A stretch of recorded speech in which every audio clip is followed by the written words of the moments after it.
하나님의 은혜와 평강이 여러분들과 함께 하시기를 주님의 이름으로 축원합니다.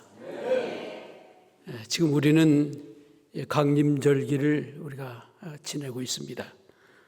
오늘이 강림절 셋째 주일이죠.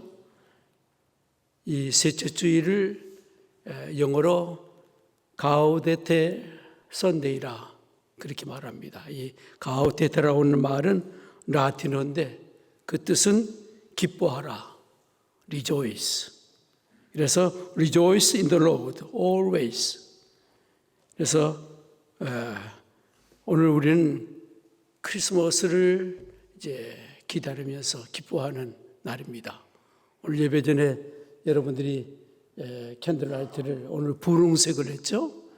기쁨을 상징하는 그 분홍색의 캔들라이트를 우리가 함께 켰습니다. 오늘 셋째 주일은 특별히 우리가 지금까지 지내오는 그 대림절의 절기가 그 초점이 바뀝니다. 지난 대림절 우리가 강림절 두 주 동안은 주님이 오십니다. 그런데 우리가 초점이 맞춰 있지만은 오늘 셋째 주일 가우데테 주일에는 주님이 가까이 계십니다. 기뻐하십시오. 그런 뜻이에요. 여러분 우리 함께 인사를 한번 해볼까요? 따라서 한번 해보세요. 주님이 가까이 계십니다. 기뻐하십시오.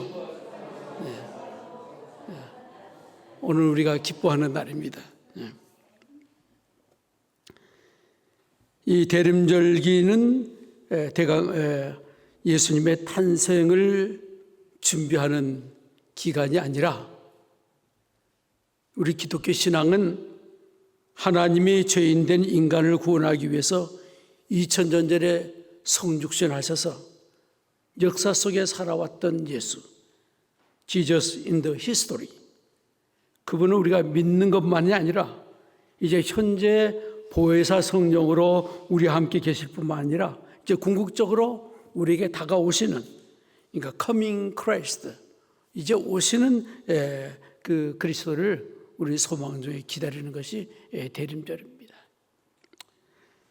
그러므로 우리가 이 대림절은 우리 신앙인들이 그리스도 안에서 만물이 절정에 이르게 되는 그런 그리스도의 그 재림에 우리의 관심과 초점이 다 있게 됩니다.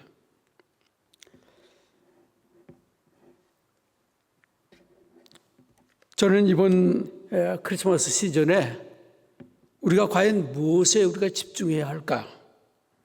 또 그분의 오심을 우리가 어떻게 준비해야 할까? 오늘 아침에 하나님 말씀을 통해서 여러분과 함께 나누려고 하는 것입니다. 여러분, 세례 요한이 누군지 아시죠? 세례 요한은 예수님보다 6개월 먼저 온 이스라엘의 마지막 예언자로 예수 탄생을 예고한 동시에 사람들로 하여금 예수님을 맞을 수 있는 마음의 준비를 시키기 위해서 선행사절로 이 땅에 온 예언자입니다. 오늘 우리가 읽은 누가복음을 다 읽지 못했지만 그 앞부분에 보면 누가복음 3장 4절 6절에 이렇게 기록하고 있습니다.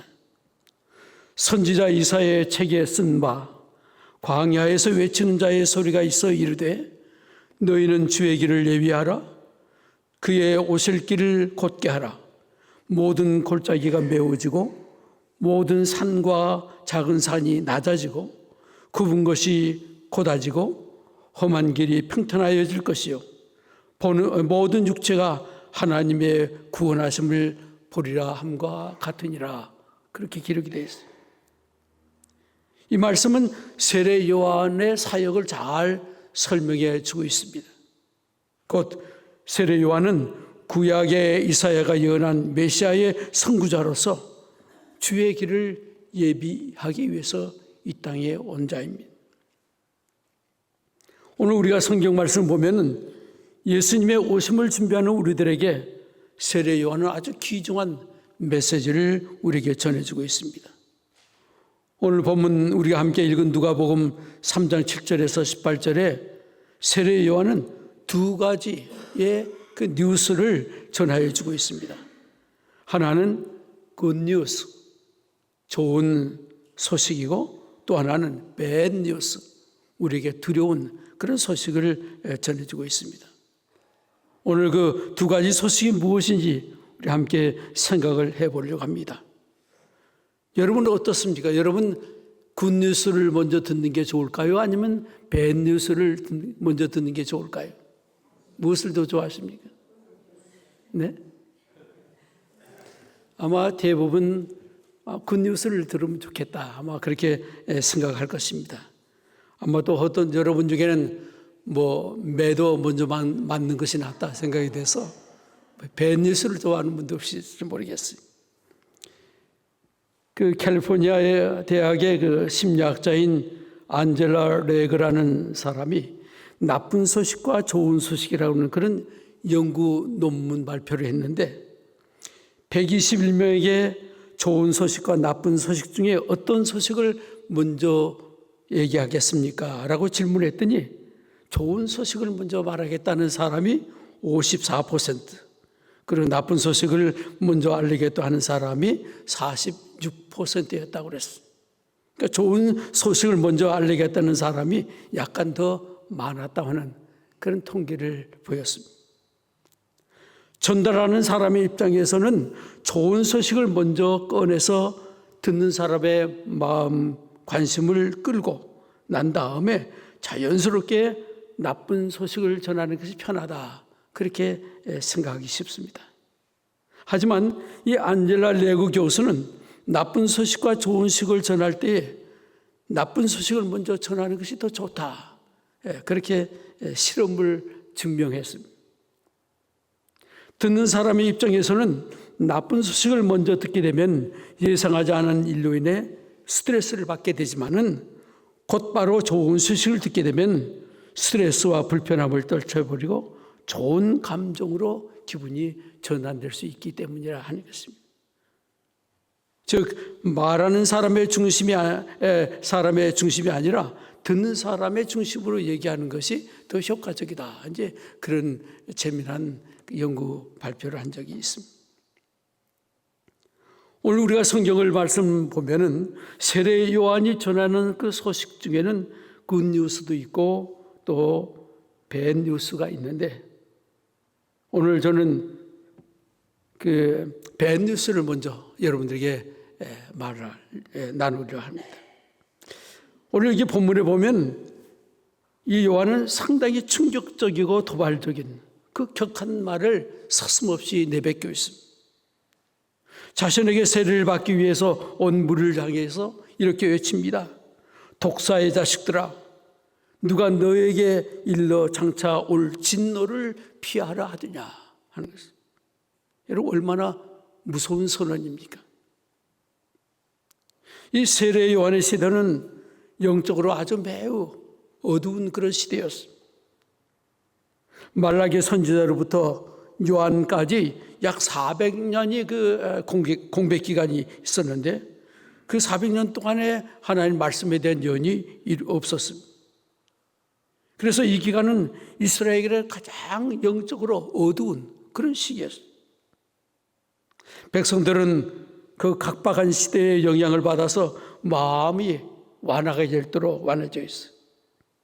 그들의 마음은 골짜기와 같이 마음이 파여 있었고 높은 산과 같이 높아져 있었습니다. 이런 시대에 세례 요한은 백성들의 죄를 지적하고 그들이 하나님께 돌아오도록 하는 메시지를 주고 있는 것입니다. 하나님의 진노와 심판이 다가오고 있다. 그렇게 경고한 것입니다. 여러분, 하나님의 진노와 심판, 이보다 더 큰, 더 배드뉴스가 어디에 있겠습니까? 그런데 여기 세례 요한에게 세례를 받기 위해서 나온 사람들에게는 세 종류의 사람들이 있었습니다. 무리들, 세리들, 그리고 군인들. 무리라고 하면서 일반 모든 백성을 가리키는 말이겠죠.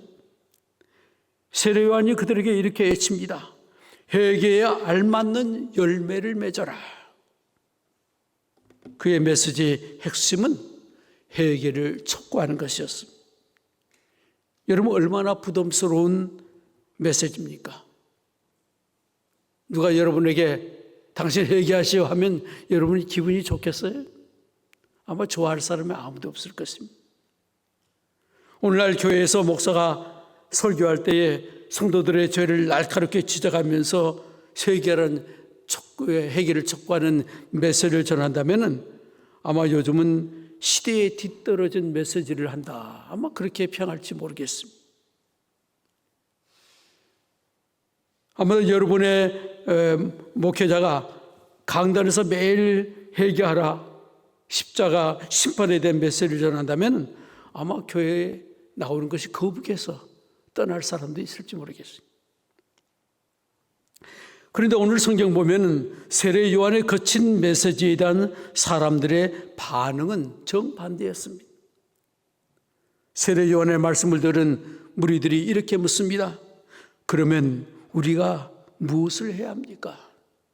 아주 겸손하게 구원의 길을 물어보았습니다.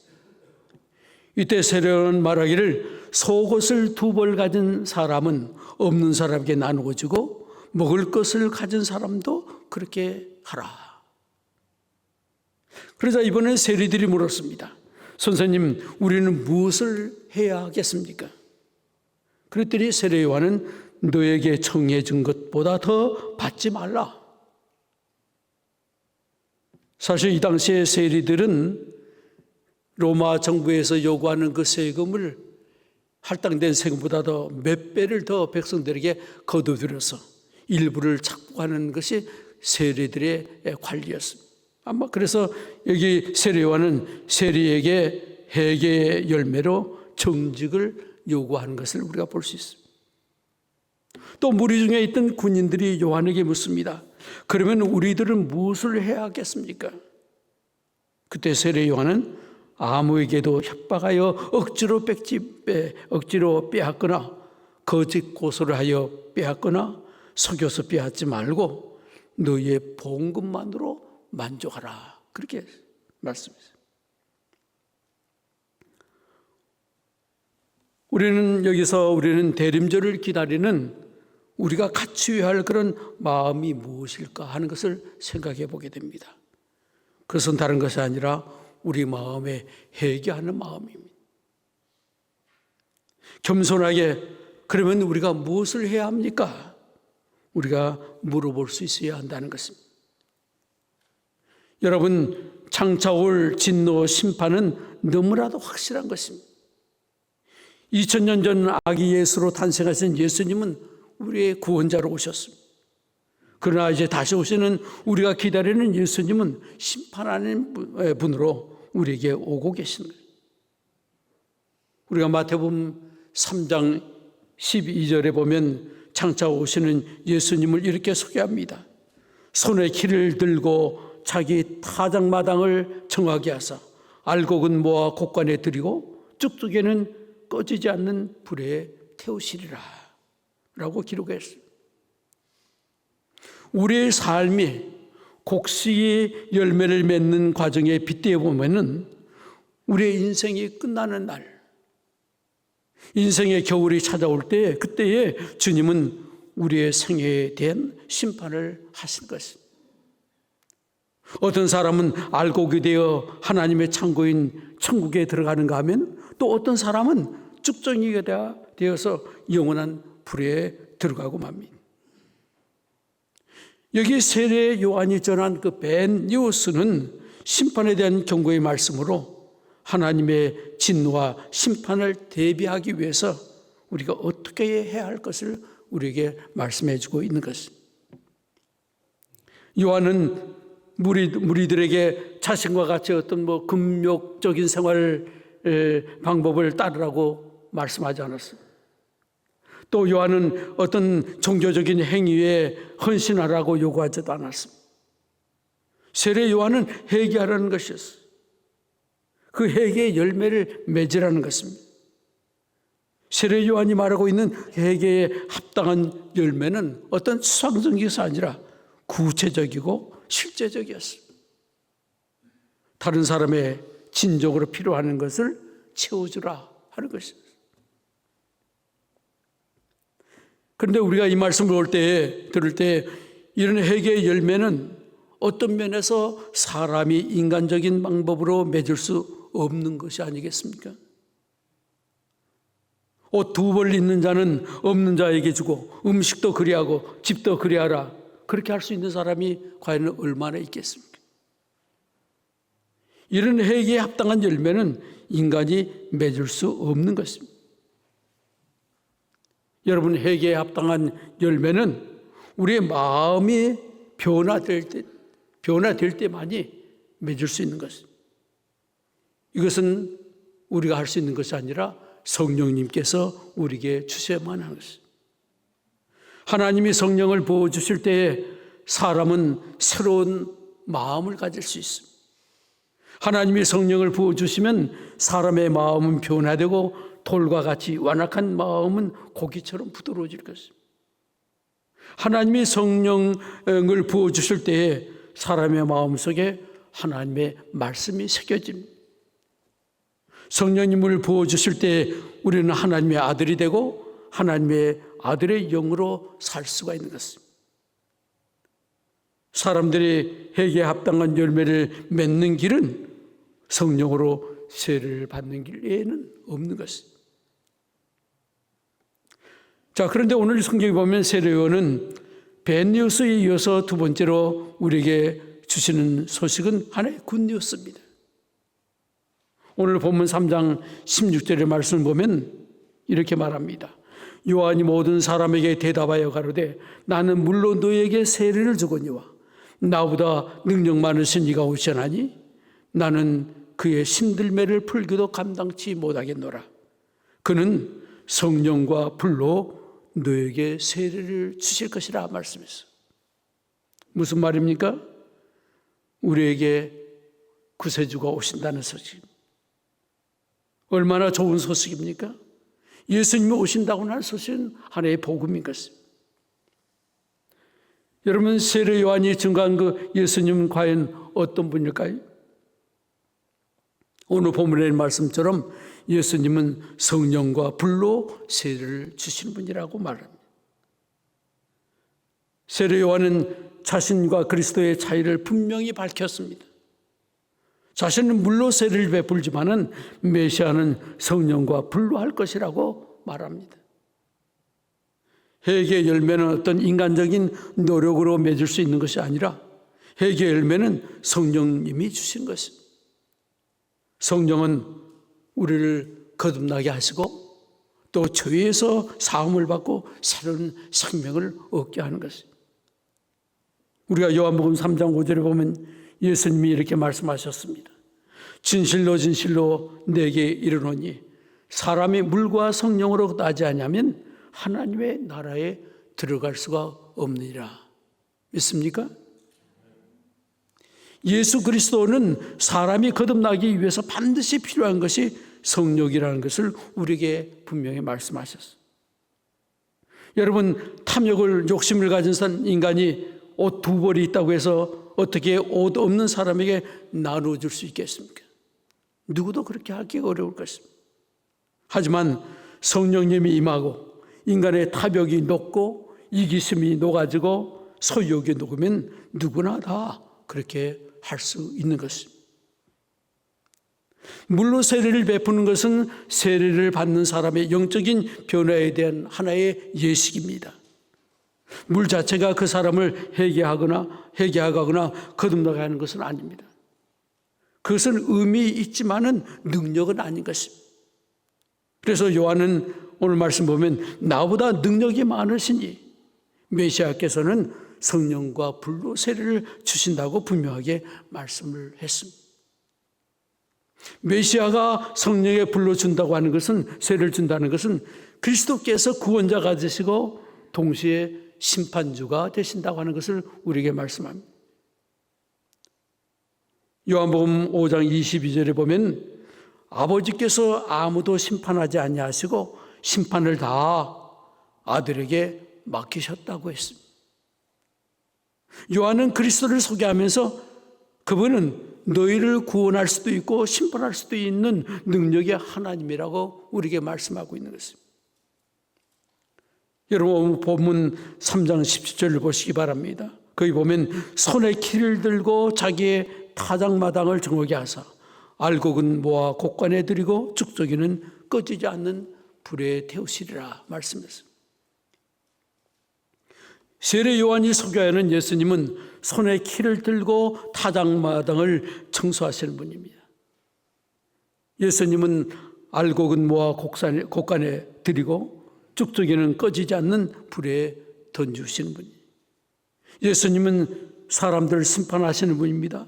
이것이 예수님의 초림 시대에 이루어질 게 아니라 바로 이제 우리가 기다리는 다시 오시는 예수님 그때에 이루어질 것을 우리에게 말씀하고 있습니다.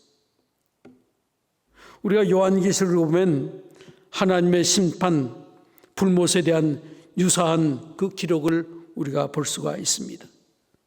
요한복음 20장 12절 이하에 보면 이렇게 기록이 되어 있습니다.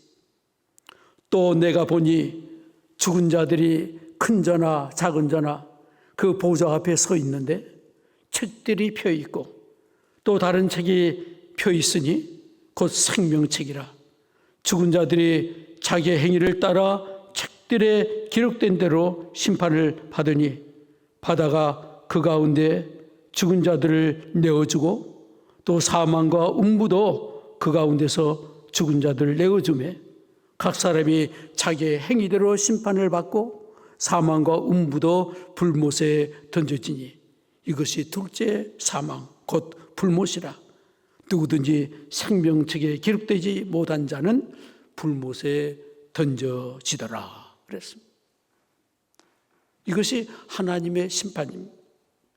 누구든지 자기의 행위대로 심판을 받을 것이고 생명책에 기록되지 못한 사람은 불못에 던져진다고 말씀했어요. 누가 사람을 구원합니까? 그리고 누가 사람을 심판하는 것입니까? 알곡과 쭉정이를 구분하시는 분, 구원하시기도 하고 심판하시기도 하는 바로 예수 그리스도가 하신다는 것입니다. 우리가 요한복음 5장 22절의 말씀이 이런 말씀이 있습니다. 내가 진실로 진실로 너에게 이르노니 내 말을 듣고 나를 보내신 이를 믿는 자는 영생을 얻었고 심판에 이르지 아니하나니 사망에서 생명으로 옮겨졌느니라. 진실로 진실로 너에게 이르노니 죽은 자들이 하나님의 아들의 음성을 들을 때가 오나니 곧 이때라. 듣는 자는 살아나리라. 아버지께서 자기 속에 생명이 있음같이 아들에게도 생명을 주어 그 속에 있게 하셨고 또 인자됨으로 말미암아 심판하는 권한을 주셨느니라. 이를 놀랍게 여기지 말라. 무덤 속에 있는 자가 다 그의 음성을 들을 때가 오나니 선한 일을 행한 자는 생명의 부활로 악한 일을 행한 자는 심판의 부활로 나오리라. 여러분, 생명의 권세와 심판의 권세가 그분의 손에 있습니다. 그리고 그분의 말씀을 듣고 보내신 이를 믿는 자에게는 구원이 주어진다고 분명하게 우리에게 말씀해 주고 있습니다. 우리가 이 성경 말씀에 그리스도의 직접적인 증언을 우리가 볼 때에 그 행위대로 대가를 치르게 될 것입니다. 행하는 자는 범죄자들은 심판의 부활로, 선을 행한 자는 생명의 부활로 나올 것입니다. 여기서 선을 행하는 것은 어떤 우리가 봉사하거나 우리가 무엇을 좋은 일을 위해서 기부하는 등의 어떤 착한 행동으로 할 수 있는 것이 아닙니다. 하나님 한 분 외에는 선한 분이 없기 때문입니다. 교만한 인간은 하나님 앞에 자신을 낮추지 않습니다. 하나님의 법에 굴복하지도 할 수도 없는 것입니다. 생명의 부활로 거듭나기 위해서는 우리의 교만한 마음이 부드러워져야 하고 죄와 허물로 죽은 우리가 새로운 영으로 다시 태어나야만 하는 것입니다. 바로 그 새로운 영과 부드러운 마음을 주시는 분이 누굽니까? 바로 예수 그리스도십니다. 그렇기 때문에 우리의 선택은 하나입니다.